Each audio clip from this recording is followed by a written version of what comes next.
The Minister of Water Resources, Sulaiman Adamu, says the National Water Resources Bill currently before the National Assembly is not in any way intended to seize the powers of the state governments, communities and individuals as being insinuated in some quarters.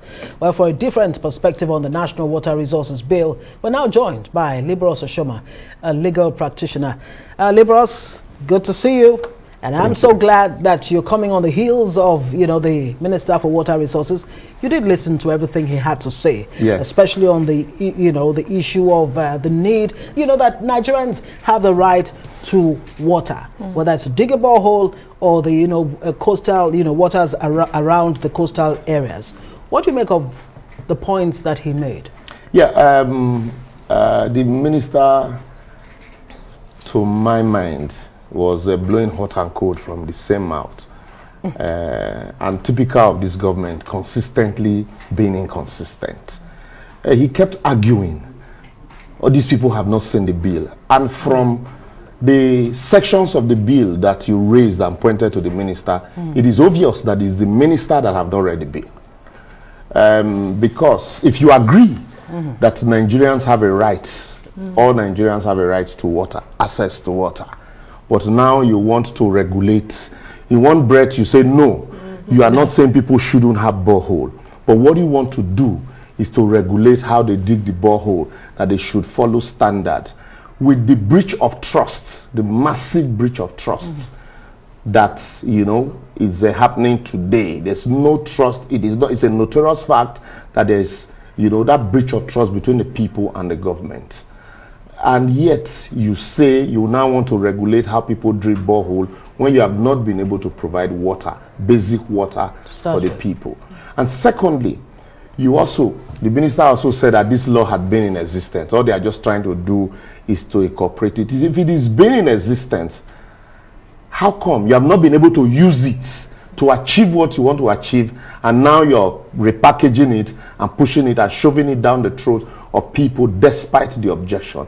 For me, it means that the government is not sincere with the people, and that's why consistently there's been this backlash against the bill. Also, if you look at, quickly permit me, if you look at, the minister has said, no, look, what the bill is attempting to do is to whittle down the powers of the minister. How do you whittle down the powers of a minister when the bill says the minister shall have the power to make regulations, policies and strategies for the proper carrying out of the provisions of this bill and functioning of the ministry in accordance with the bill, as well as in accordance with other directives he may receive from the president and the guidance from the council. So what you have here is that there's a council to be set up by the minister. Right. Advisory council to be set up by the minister. And then the minister formulate policy. This bill is almost similar to the infectious diseases bill that also was rejected, that domiciles so much powers in the minister for health. What you have here is a minister for water resources having so much powers to determine the extent of your borehole, who should drill a borehole, and whether you should get licenses to drill borehole. And then you say, okay, you also cited the issue of the fears of people on the issue of the Oshu-Oshobo festivals and the rest. And what did he say? In attempting to dismiss that fear, he also said no, that what they are trying to do is to regulate so that you will now have to sit down with the federal government. Is that not indirectly taking away the powers of the state and domiciling that same powers at the center? So the state will now have to go take permission from the federal government to access waters in those states. And that's why people are saying, in this era where you have this federal government already is bogged down with so much power, and people are talking about restructuring, people are talking about devolution of power, people are even talking about the abolition of the Land Use Act, yet the government wants to acquire more power. This, in one breath also, he did admit that the management of water, it's the function of the local government and the state government, even though it's a concurrent function. And yet, you now want to regulate that management. You say because the man in Adamawa and the man in which other state can decide Kebbi? Yes, in Kebbi, can decide to what do you call it? To not give access to not give water access to any other part of the country. Look, well. look. Oh, you see, for me, I see that as a cheap blackmail from the federal government. All right, Liborous, the minister also said, you know what, even if, because of the insinuations that this has been to protect the North or in the interest of the North against the South, the minister says that's not correct. The South, for any reason here, is one that's being protected because of the flow of water and all of that. But he also talks about the federal government having the right to manage and control interstate waters. What does that mean? And where does the federal government derive that powers in law? You see, these are some of the inconsistencies from the same federal government.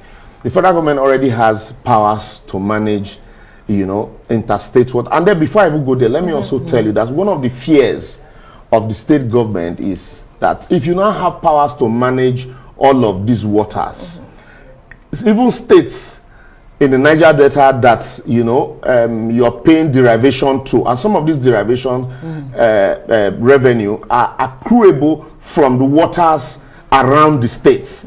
Some of the resources are gotten from the waters around the state, and if these waters, the licenses and access to these waters, the management and licenses to this water is domiciled in the federal government, it then means that derivation, that percentage that you derive from the federal government will be reduced, because it is the same federal government, this same water, license and access to those water would, be domiciled in the federal government. And then already for the purpose of communal living, interstate waters, that's why you have the national inland waterways. Interstate waters are managed by the federal government.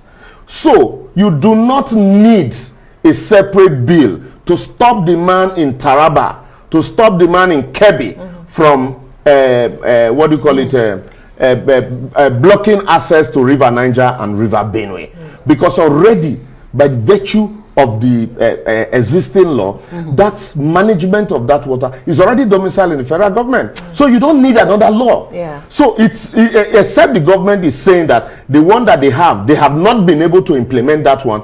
Now you need another one, and it is that suspicion that is making people say, look, you have tried Ruga and you have not been able to settle the crisis of farmer headers. And now you're bringing in a bill that will allow the domiciliation of water all over the country, including borehole that you have not been able to provide, in the hands of a government that has shown to be nepotistic. So if you allow that, what it's going to mean is that I can have access to water. You say, yes, it is my right to have access, but you sit down in Abuja, you're the one that gives license to how it is used. And if that happens, you can give it to anybody, including the man who is coming to feed on my water, and then that would deny me access to it because you have given him that license to operate it. So that is the fear. The issue here is trust. Federal government should be transparent to allow trust. You don't decree trust into existence. You cannot legislate trust. Some will say beyond trust is the idea of always bringing a new law because we have not been able to implement an old one. You don't do that. Implement the existing one before you begin to attempt to bring a new one. Thank you so much. The minister seems optimistic that will be third time lucky. Let's see how that goes. I doubt if it will even fourth time lucky. That's why they're so much in a hurry, because they don't have time. Liborous is a legal practitioner. Thank you so much for being on the news tonight. We do appreciate your time and your views.